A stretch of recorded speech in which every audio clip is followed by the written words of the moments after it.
ओम नमः शिवाय। नमस्कार, स्वागत है आप सभी का मेरे भक्ति भावना यूट्यूब चैनल पर।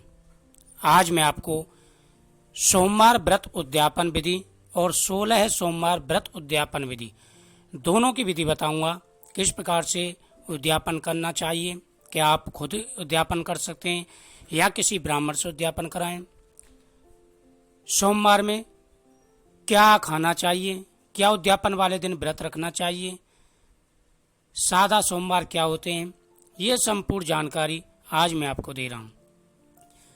अच्छी तरह से वीडियो को समझें और जिस प्रकार से मैं बताऊं उसी प्रकार से आप उद्यापन करें, मनोकामना आपकी पूरी होगी। सबसे पहले भगवान शिव जी का ध्यान करते हुए ओम नमः शिवाय सुबह उठते ही हाथ जोड़ करके भगवान को नमस्कार करें। ओम नमः शिवाय का जाप करते हुए अपने दिन की शुरुआत करें। स्नान आदि करें। स्नान आदि करके भगवान सूर्य देव को जल अर्पण करें। सोमवार व्रत और 16 सोमवार व्रत में फर्क यह होता है कि जो सादा सोमवार होते हैं उसमें आप व्रत रखें और अगर बीच में एक दो व्रत किसी कारणवश रह जाते हैं तो उसमें कोई परेशानी नहीं आती। आप व्रत बीच में छोड़ भी सकते हैं, फिर दोबारा से शुरू कर सकते हैं। लेकिन जो 16 सोमवार होते हैं वह व्रत लगातार रखे जाते हैं। कोई भी कारणवश किसी भी तरह से व्रत छोड़ा नहीं जाता। कोई ज़्यादा ही कारण हो तब छोड़ सकते, नहीं तो 16 सोमवार का व्रत बीच में छोड़ा नहीं जाता है। 16 सोमवार का व्रत और सादा सोमवार में यह है कि सादा सोमवार जो होते हैं आप नमकीन रख सकते हैं, मीठा रख सकते हैं, जैसे आपकी इच्छा हो वैसे रख सकते हैं। लेकिन अगर 16 सोमवार आप रख रहे हैं तो आप मीठा रखें तो ज़्यादा अच्छा है, नहीं तो आप नमकीन भी रख सकते हैं। सादा सोमवार में कभी आप नमकीन रख सकते हैं, कभी अगर जैसे परेशानी हो तो आप बीच में मीठा भी खा सकते हैं। लेकिन 16 सोमवार में जिस प्रकार से व्रत शुरू किया जाता है उसी प्रकार से व्रत पूर्ण किया जाता है। दूसरी बात, इसमें क्या खाना चाहिए, मीठा खाया जाता है या नमकीन खाया जाता है, और उद्यापन वाले दिन व्रत रखें या ना रखें। तो जिस दिन उद्यापन होता है उस दिन व्रत नहीं रखा जाता। उस दिन आप उद्यापन करें, भगवान की पूजा करें, प्रसाद वितरण करें, प्रसाद बांटें सभी में। ओम नमः शिवाय का पूरे दिन जाप करते रहें और उस दिन आप कोई भी तामसिक चीज़ ना खाएं। उद्यापन वाले दिन भी आपको कोई भी तामसिक चीज़ नहीं खानी है, बिल्कुल सादा भोजन करना है। उद्यापन में सामान क्या होना चाहिए वह मैं आपको लिखा देता हूँ, ये लिख लीजिए सामान, और एक पेन लेकर के और आप लिख लीजिए रोली। हिसाब अपने हिसाब से, काउंटिंग अपने आप से कर सकते हैं आप कितनी बढ़ाना है घटाना है। रोली, मोली, सुपारी, लौंग, इलायची, धूप बत्ती, चावल, फल, फूलमाला, नारियल, पान पत्ते, दूध, शहद, शक्कर, घी, भस्म, बेलपत्र, मीठा, श्रृंगार, शिवजी के वस्त्र, जनेऊ, जनेऊ इसमें लिखाने में जनेऊ आप लिख लो, जनेऊ, और आग के पत्ते मिल जाते हैं या पुष्प मिल जाते हैं तो वो भी आप ले लें। ये सारा सामान। मिठाई आप बाजार से भी मंगा सकते हैं और घर पे भी आपको चूरमा बना सकते हैं। इस प्रकार से आपको यह सामान रखने लाएं। और जो 16 सोमवार का व्रत होता है उसमें जैसे सुपारी है वह 16 लेने हैं, पान के पत्ते 16 लेने हैं, फल 16 लेने हैं, मिठाई के पीस 16 लेने हैं, जनेऊ 16 लेने हैं। तो ये सारा सामान 16 की काउंटिंग में होता है। बाकी सारा सामान एक जैसा होता है।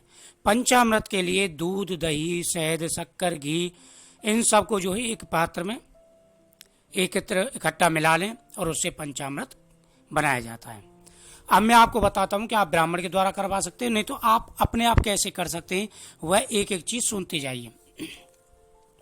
सबसे पहले आप भगवान शिव जी के पास जाएं, सारा सामान लेकर के जाएं, और अगर कमल पुष्प उस दिन मिल जाते हैं तो और ज़्यादा अच्छा है, क्योंकि कमल पुष्प जो है भगवान को बहुत प्रिय है। सबसे पहले भगवान को प्रणाम करें, उसके बाद में भगवान को शुद्ध जल से स्नान कराएं। ओम नमः शिवाय बोलते जाएं। अगर आप वैदिक मंत्र नहीं आते ओम नमः शिवाय बोलते जाएं, कोई परेशानी नहीं है, भगवान भाव के भूखे होते हैं। उसके बाद में आप शुद्ध गंगा जल से स्नान कराएं, शुद्ध जल और गंगा जल मिलाकर के स्नान कराएं। गंगा जल शुद्धि होता है, वो तो माता गंगा का आशीर्वाद जिसको मिल जाए उसके हर कार्य सिद्ध हो जाते हैं। उसके बाद में आपको पंचामृत से स्नान कराना है। भगवान शिव जी की पूजा करने से पुत्र धन की मनोकामना पूरी होती है और सुहागिन स्त्रियों को वरदान मिलता है, सौभाग्य प्राप्ति होती है, कुंवारी कन्याओं को अच्छा वर मिलता है। भगवान शिव जी को पंचामृत से स्नान कराएं। पंचामृत से स्नान कराते समय ध्यान रखें, सबसे पहले गणेश जी को स्नान कराएं, उसके बाद में पार्वती माता को, फिर कार्तिकेय जी को, नंदी जी को, उसके बाद में भगवान शिव जी को स्नान कराएं। उसके बाद में फिर दोबारा से शुद्ध स्नान कराएं। भगवान को यज्ञोपवीत धारण करें। पार्वती माता को जनेऊ नहीं पहनाए, बाकी सबको पहनाए। भगवान को वस्त्र अर्पण करें, मोली तोड़ तोड़ के आप भगवान पर चढ़ाते हैं और माता पार्वती और शिव जी पर एक साथ 3 बार मोली लपेटें, उसमें गांठ ना लगाएं। उसके बाद में भगवान को चंदन लगाएं। भगवान को रोली ना चढ़ाएं शिव जी को, बाकी माता को रोली चढ़ाएं, सब कुछ टीका लगाएं। उसके बाद में साबुत अक्षत चढ़ाएं। उसके बाद में आप भगवान को पुष्प चढ़ाएं। पुष्प चढ़ाने के बाद में भगवान को फल अर्पण करें। फिर उसके बाद में भगवान को भांग, धतूरा, बेलपत्र, नारियल, ये सारी चीजें बारी बारी से चढ़ाते जाएं। यह सारा चढ़ाने के बाद में आप भगवान के सामने ही खड़े होकर के 16 सोमवार की व्रत कथा सुने या सादा सोमवार की कथा सुने। उसका लिंक आपको डिस्क्रिप्शन बॉक्स में मिल जाएगा। एक बार यह कथा जरूर सुने। उसके बाद में आपको भगवान शिव जी की आरती करनी है। भगवान शिव जी की आरती करने के बाद में वो भगवान से क्षमा याचना करनी है। मंत्रहीनम क्रियाहीनम भक्तिहीनम सुरेश्वरा यत् पूजितम मयम परपूर्णम परमेश्वरा। आवाहम न जामामी च पूजनम पूजम च न जामामी क्षमस्यम परमेश्वरा।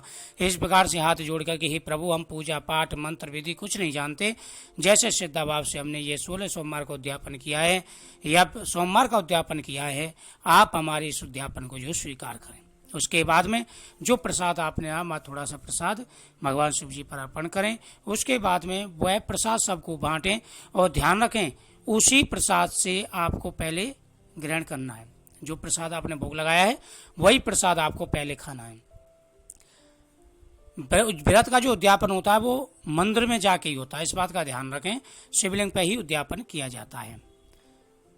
इसके करने से आपकी गोद भरेगी, हर प्रकार की मनोकामना आपकी पूरी होगी। तो बहुत ही अच्छे होते हैं और बिल्कुल सादा विधि से मैंने आपको समझा दिया। इस प्रकार से आप उद्यापन कर सकते हैं, कोई परेशानी, किसी प्रकार की परेशानी नहीं आए। इस दिन आप घर में लड़ाई झगड़ा ना करें, झूठा आदि ना बोलें और भगवान की पूजा करते रहें। भगवान शिव जी आपकी सारी मनोकामनाएं पूरी करेंगे। तो मुझे उम्मीद है आपको ये अच्छा लगा होगा। अगर कोई बात रह गई हो, आपको समझ में ना आई हो, तो आप कमेंट लिख करके पूछें, मैं आपको समझाऊंगा। अगर ज़रूरत होगी तो मैं दोबारा वीडियो बना करके आपको अच्छी तरह से समझा दूंगा। तो भगवान शिव जी की कृपा आपके ऊपर बनी रहे। ओम नमः शिवाय।